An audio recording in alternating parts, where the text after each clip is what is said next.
네, 반갑습니다. 주님의 사랑으로 환영합니다. 축복합니다. 네. 자, 기지개도 펴시고, 네.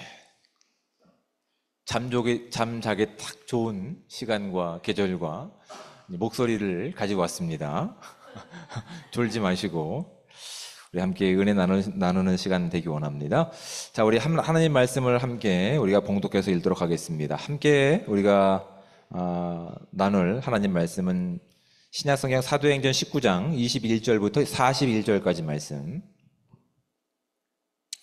네, 신약성경 222쪽과 223쪽에 해당되는 사도행전 19장 21절부터 41절까지 말씀.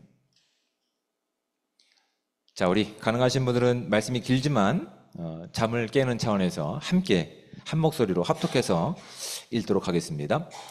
이 일이 있은 후에 바울이 마게도냐의 아가야를 거쳐 예루살렘에 가기로 작정하여 이르되 내가 거기 갔다가 후에 로마도 보아야 하리라 하고 자기를 돕는 사람 중에서 디모데와 에라스도 두 사람을 마게도냐로 보내고 자기는 아시아에 얼마 동안 더 있으니라. 그때쯤 되어 이 도로 말미암아 적지 않은 소동이 있었으니 즉 데메드리오라 하는 어떤 은장색이 은으로 아데미의 신상 모형을 만들어 직공들에게 적지 않은 벌이를 하게 하더니 그가 그 직공들과 그러한 영업하는 자들을 모아 이르되 여러분도 알거니와 우리의 풍족한 생활이 이 생업에 있는데 이 바울이 에베소뿐 아니라 거의 전 아시아를 통하여 수많은 사람을 권유하여 말하되 사람의 손으로 만든 것들은 신이 아니라 하니 이는 그대들도 보고 들은 것이라. 우리의 이 영업이 천하여질 위험이 있을 뿐 아니라 큰 여신 아데미의 신전도 무시당하게 되어 온 아시아와 천하가 위하는 그의 위엄도 떨어질까 하노라 하더라. 그들이 이 말을 듣고 분노가 가득하여 외쳐 이르되 크다 에베소 사람의 아데미여 하니 온 시내가 요란하여 바울과 같이 다니는 마게도냐 사람 가이오와 아리스다고를 붙들어 일제히 연극장으로 달려 들어가는지라.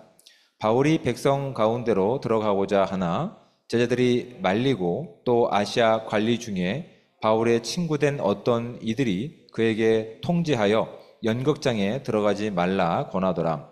사람들이 외쳐 어떤 이는 이런 말을 어떤 이는 저런 말을 하니 모인 무리가 분란하여 태반이나 어찌하여 모였는지 알지 못하더라. 유대인들이 무리 가운데서 알렉산더를 권하여 앞으로 밀어내니 알렉산더가 손짓함에 백성에게 변명하려 하나 그들은 그가 유대인인 줄 알고 다 한 소리로 외쳐 이르되 크다 에베소 사람의 아데미여 하기를 2시간이나 하더니 서기장이 무리를 진정시키고 이르되 에베소 사람아 에베소 시가 큰 아데미와 제우스에게 내려온 우상의 신전지가 된 줄을 누가 알지 못하겠느냐.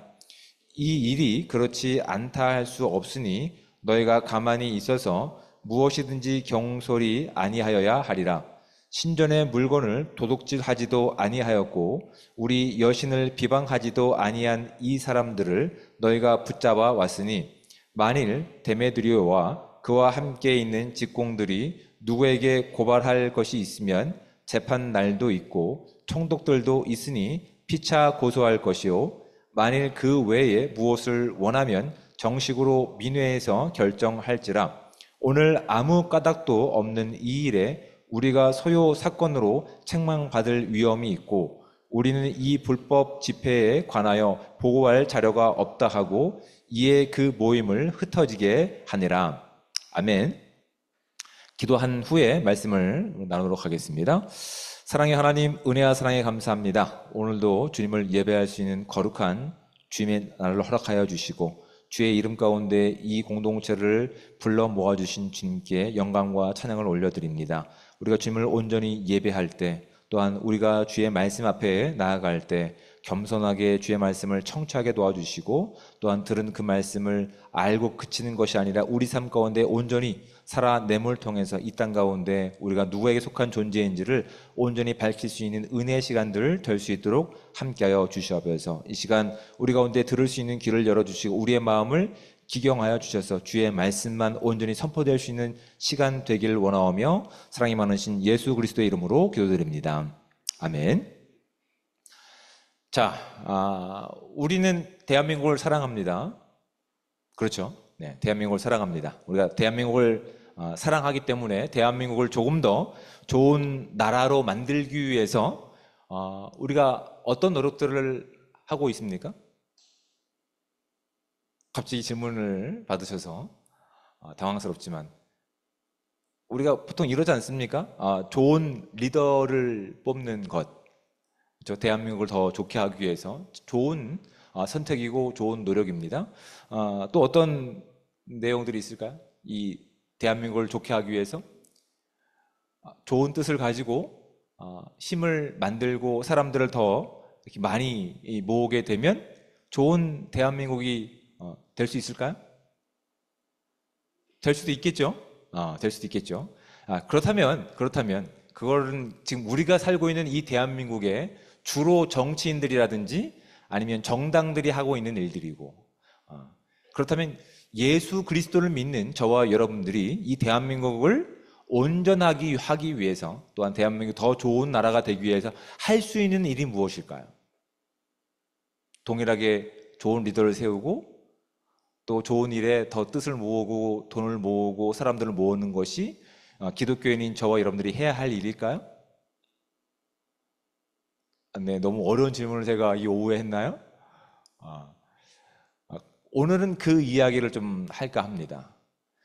세상 사람들은 좋은 대한민국을 만들기 위해서 좋은 리더를 뽑으려고 합니다. 그리고 좋은 뜻을 위해서 돈을 모으기도 하고 많은 사람들을 모아서 힘을 그렇게 만들기도 합니다. 좋은 어떤 캐치프라이즈를 통해서 대한민국을 어떤 브랜드 마케팅을 하기도 합니다. 근데 기독교는 적어도 예수 그리스도의 진리를 살고 있는 저와 여러분들은 대한민국을 좋은 나라로 세우기 위해서 우리 어떤 노력들을 해야 되는지를 말씀을 통해서 좀 진지하게 살펴볼 수 있는 이 시간이 되기 원합니다. 오늘 본문 가운데 이제 그런 내용들을 다루고 있어요. 이제 오늘 함께 읽었던 21절 말씀 가운데 보면 이렇게 되어 있습니다. 이 일이 있은 후에라고 되어 있어요. 이 일이 있은 후에. 이 일이 있은 후에 뒤에 나와 있는 내용은 뭐냐면 에베소 지역 가운데서 큰 분쟁의 사건이 등장합니다. 충돌이 난 거예요. 충돌이 난 거예요. 뭐 여당과 야당이 부딪힐 만큼 어떤 큰 이슈가 이 에베소 교회에 발생한 겁니다. 왜 발생했을까요? 우리는 성경을 읽었습니다. 기억나진 않지만, 그렇죠? 충돌이 발생했어요.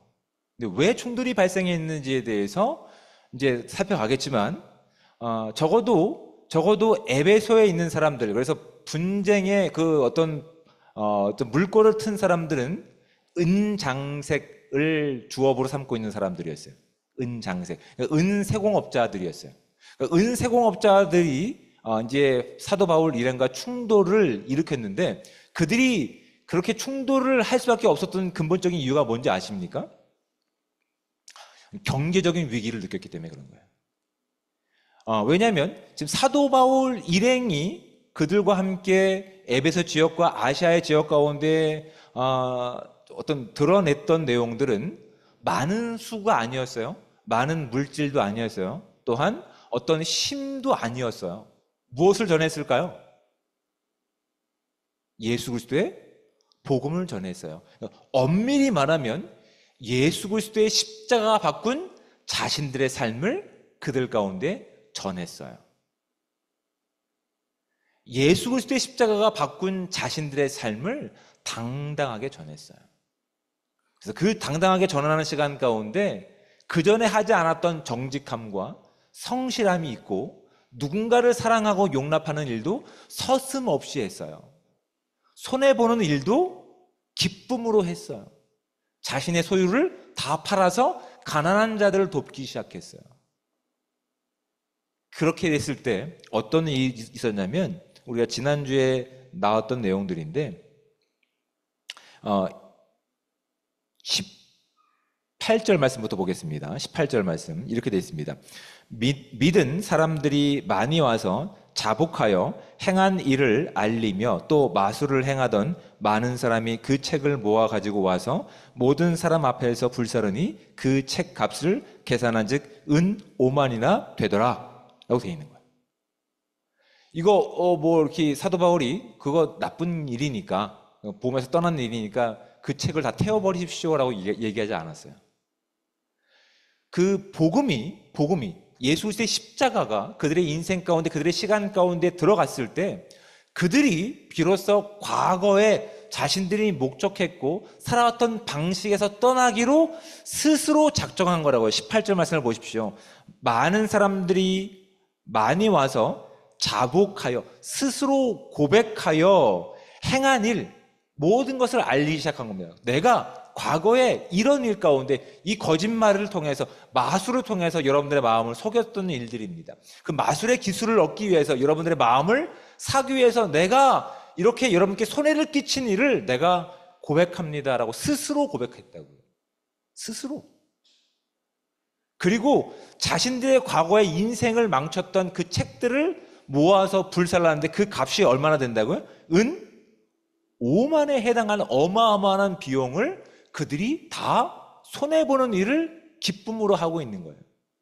그리고 21절 말씀하세요. 이 일이 있은 후가 되는 거예요. 사도 바울이 그들 가운데 어떤 무력을 행사했습니까? 어떤 그들 가운데서 어떠한 경계심을 가지고 적대감을 가지고 대했습니까? 아니요. 잠재적인 복음을 가지고 복음을 들어야 되는 그들 가운데 예수 그리스도의 십자가가 바꾼 자신의 삶을 소개했을 뿐이에요. 자신의 삶을 바꿨던 예수 그리스도의 십자가를 드러냈을 뿐이에요. 그리고 그 성실을 따라서 정직을 따라서 사랑을 살아냈을 뿐이에요. 여러분, 기독교인은 우리 안에 시작한 그 복음으로 말미암아 우리는 어떠한 주변 사회 가운데 주변 사람들 가운데 이런 파급적인 효과를 드러낼 수밖에 없어요. 많은 숫자를 모으라는 뜻이 아닙니다. 많은 물질을 모으라는 뜻 아닙니다. 어떤 전문 지식을 가지고 있거나 어떤 그들 가운데 발휘할 수 있는 큰 힘을 가지라고 말한 적이 사도 바울 일행의 복음 가운데 하나도 없어요. 그냥 그 복음이 너무나 분명하고 그 복음이 기쁨이기 때문에 기쁨으로 그 인생을 살아가는 내용 가운데 그들은 손해보는 일마저도 기쁨으로 여겼던 거예요. 그런데 이런 일들이 누구를 불편하게 합니까? 주변 사람들을 불편하게 하는 거예요. 여러분, 단적인 예를 들어볼까요? 저희 교회 앞에 이렇게 길이 있습니다. 4차선 도로입니다. 편하게 가기 위해서 그냥 길 건너도 되죠. 별로 뭐라 하는 사람 없습니다. 이 작은 동네이기 때문에. 근데 나는 나와 함께 하시는 하나님을 두려워하기 때문에 굳이 사람들이 보지 않아도 굳이 돌아서 횡단보도를 건너가는 거야. 누구의 마음을 아프게 할까요? 누구의 마음을 아프게 할까요? 그런 작은 것들이라고요. 아무것도 아닌 것 같아요. 근데 그 시간과 그 장소에 사도 바울 일행, 복음을 살아가는 사람들 가운데는 하나님이 함께 하시고 하나님께서 허락하신 그 예수 그리스도의 십자가의 복음이 그들 가운데 능력이 됐기 때문에 비로소 그들은 과거의 어떤 이익과 편리함과 많은 물질과 많은 명예를 다 버리고 그렇게 예수 그리스도의 복음을 따라 살기로 작정했던 거예요. 지금 사도 바울이 지금 여기 등장하고 있는 사도 바울의 나이는 지금 50대 후반쯤 됩니다. 50대 후반이 되는데 그는 무엇을 꿈꾸고 있는지가 참 재미있습니다. 21절 말씀을 보십시오. 이 일이 있은 후에 바울이 마게도냐와 아가야를 거쳐 예루살렘에 가기로 작정하여 이르되 내가 거기 갔다가 후에 로마도 보아야 하리라 하고, 지금 사도 바울은 어떤 꿈을 꾸고 있는 거야. 지금 에베소에서 약 2년 동안의 사역을 마치고 이제 마케도냐와 아가야를 거쳐서 예루살렘에 들렸다가 어디를 가기를 꿈꾸고 있는 거예요? 로마라고 하는 그 당시 그 시대에 가장 세상의 중심인 도시를 가기 위해서 지금 꿈꾸고 있는 거예요. 그 로마라고 하는 도시를 갈 목적은 뭘까요? 복음을 전파하기 위해서였어요. 근데 그 로마라고 하는 도시를 가면 편안하게 복음을 전할 수 있었을까요? 여예언자를 통해서 그곳에 가면 엄청난 고난과 시련이 있을 것을 이미 하나님께서는 예언을 통해서 사도 바울 가운데 알게 하셨어요. 그럼에도 불구하고 사도 바울은 굳이 고난이 보이는, 지금 이제 거의 이제 50대 후반을 달려가는 그 나이 때에 그 로마라고 하는 도시를 꿈꾸기 시작하는 거예요. 이건 누구의 꿈일까요? 하나님의 꿈이었던 거예요. 하나님과 함께하는 인생 가운데서 굳이 하지 않아도 되는 지금 고생을 하기로 작정하고 있는 거예요. 그리고 손해보기로 작정하고 있는 거예요. 근데 이 일들이 누구를 불편하게 했냐는 것이죠. 지금 에베소에 있는 사람들 가운데 적대감을 가지고 그들의 행위를 비난하고 그들의 행위를 정죄하지 않았습니다. 그렇죠? 그들이 살아냈던 방식은 하나님께서 함께 하시기 때문에 예수 그리스도의 십자가가 바꾼 그들의 인생을 정직함과 성실함을 가지고 살아냈던 시간 가운데 있어요. 그리고 폭동이 일어나기 전에 그들은 이미 그 지역을 떠날 준비를 하고 있었어요. 그런데 그들이 떠나기로 작정할 때에 23절 말씀을 보십시오. 그때쯤 돼요. 떠나려고 했는데 그 지역에 있는 에베소 사람들이 불편한 거예요. 아무도 본인들을 공격하지 않았어요. 아무도 그를 적대시하지 않았어요. 그런데 복음대로 살아가는 사람들의 인생이 그들 옆에 있을 때 그들이 불편하기 시작하는 거예요. 여러분, 복음은 그런 겁니다. 여러분, 예수 그리스도의 복음을 살아가는 저와 여러분의 인생이 누군가에게는 불편함을 끼칠 수밖에 없다고요. 왜요? 우린 그들과 경쟁하지 않은데도 불구하고 우리 안에 있는 정직이, 우리 안에 있는 성실함이, 우리 안에 있는 하나님을 향한 두려운 마음들이 그들을 불편하게 하는 거예요. 너만 잘났어? 여러분, 이런 말 많이 들으셔야 된다고요. 이런 말 많이 들으셔야 된다고요. 나를 드러내는 것이 아니라 내가 적어도 사람들이 보지 않는다 하더라도 하나님과 함께하는 인생 가운데 나는 하나님의 성실과 정직과 손해보는 일을 나의 기쁨으로 여겼기 때문에 그들을 불편하게 하고 있는 거야. 그 시작이 이런 불평이라고. 너만 잘났니? 우리는 우리의 잘남을 자랑한 적이 하나도 없어요. 우린 뭘 자랑했습니까? 그리스도의 십자가가 바꾼 나의 인생을 드러냈을 뿐이라고, 선포했을 뿐이라고요. 그들을 적대시한 적이 없어요. 그들과 당을 짓지도 않았습니다. 그런데 적어도 복음대로 사니까 하나님의 복음과 전혀 상관없는 그들에게 불편함을 끼쳤다고 하는 내용들이 오늘 본문 가운데 있는 거예요.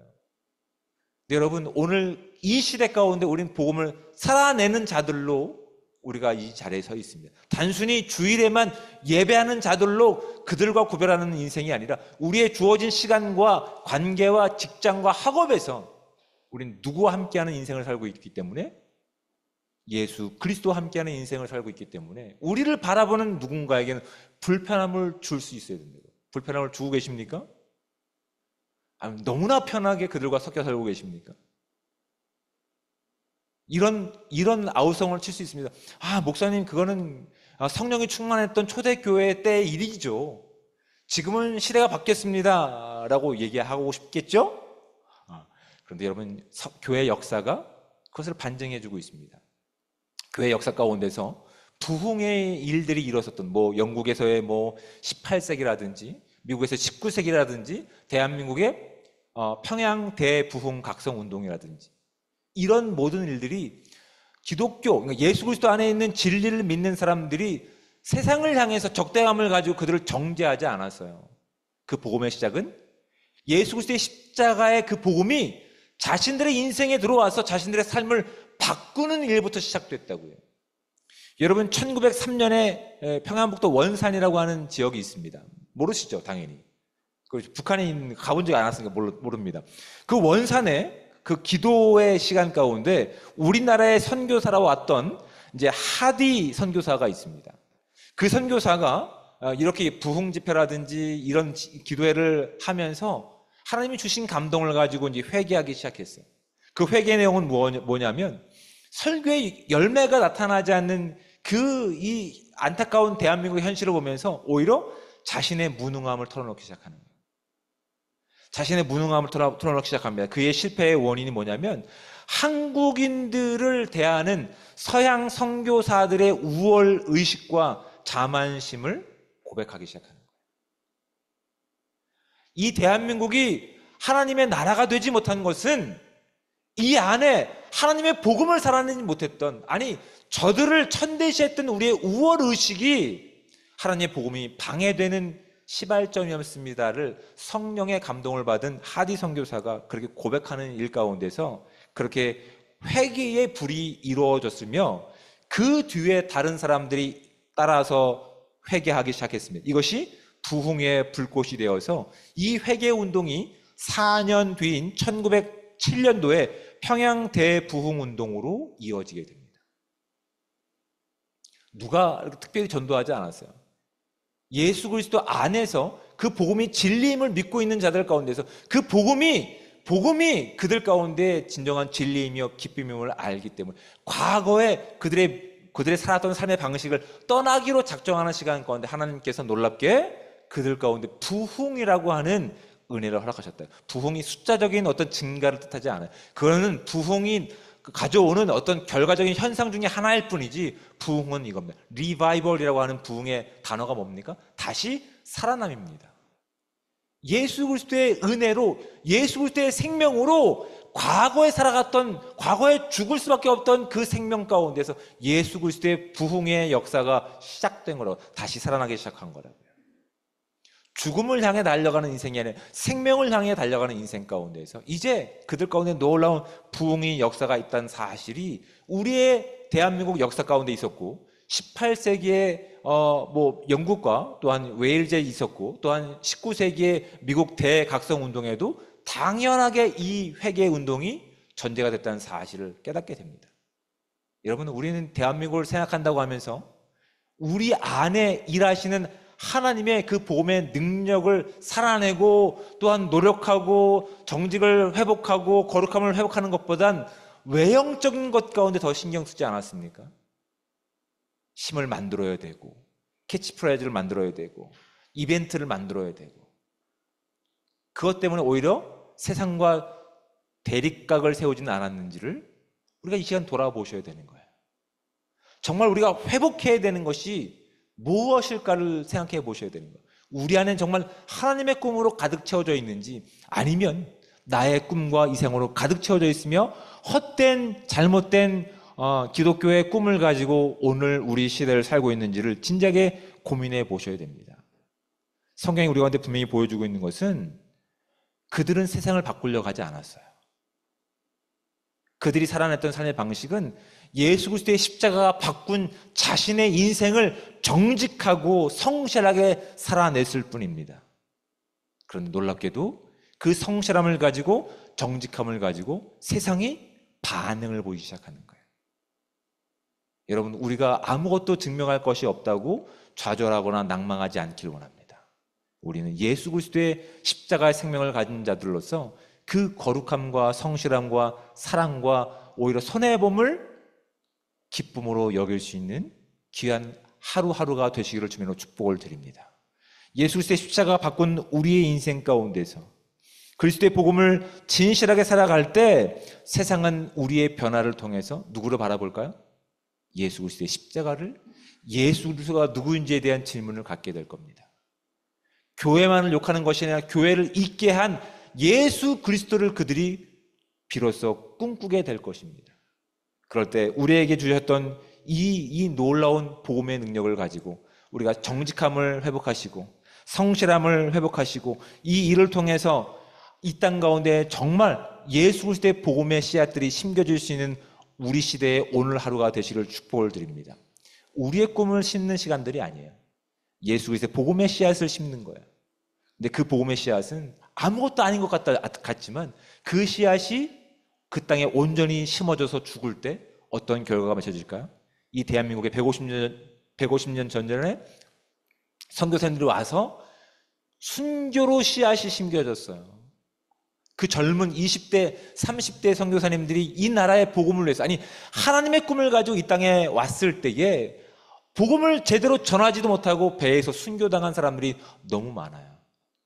그런데 아무 빛도 드러내지 못했던 그들의 정직과 성실함과 순교 시간 가운데 오늘 우리가 그 열매를 따먹고 있는 거예요. 우리가 그 혜택을 지금 누리고 있는 거라고요. 여러분, 우리가 예수 그리스도의 복음을 가진 자들로서 세상을 우리의 꿈으로 바꾸려고 노력하지 않는 인생이 되시기를 주님으로 축복을 드립니다. 사도 바울은 하나님의 꿈을 가지고 고난이 보장된 로마로 가기로 지금 꿈꾸고 있는 거예요. 그리고 떠나기로 작정한 그때에 오히려 어려운 상황을 만나게 된 거라고요. 복음을 살아가는 그들의 삶의 태도를 통해서 그들이 보이는 삶의 파급 효과를 통해서 세상이 진동하고 있는 거예요. 여러분, 정말 이 인생이 믿음의 거인의 인생이 아닐지 저는 여러분께 도전을 드립니다. 여러분, 이런 인생이 믿음의 거인의 인생입니다. 많은 돈을 가지고 있는 것이 중요한 것이 아니에요. 많은 사람들을 내가 가지고 있는 힘을 가지고 어떤 좌지우지하는 것이 거인의 모습이 아니에요. 우리 안에 영혼을 살아가시는 하나님의 생명이 있는 사람들이 진정한 영적인 거인이라는 사실을 기억하시는 우리 모두가 되시기를 주님의 축복을 드립니다. 여러분, 그래서 그 복음을 살아내는 저와 여러분들 되시기를 주님의 축복을 드립니다. 복음을 살아낼 때 이 복음을 살아내는 우리의 현장, 우리의 가정을 통해서 어떤 변화들이 나타나는지를 여러분 마음껏 자랑하시기 바랍니다.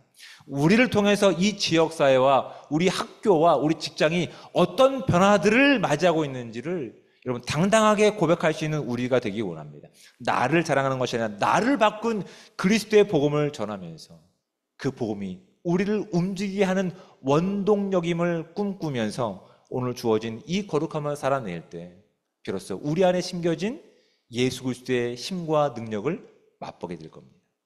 지금 에베소에서 사도 바울 일행들을 지금 공격했던, 적대시했던 그 은장색 무리들은 무엇 때문에 움직였을까요?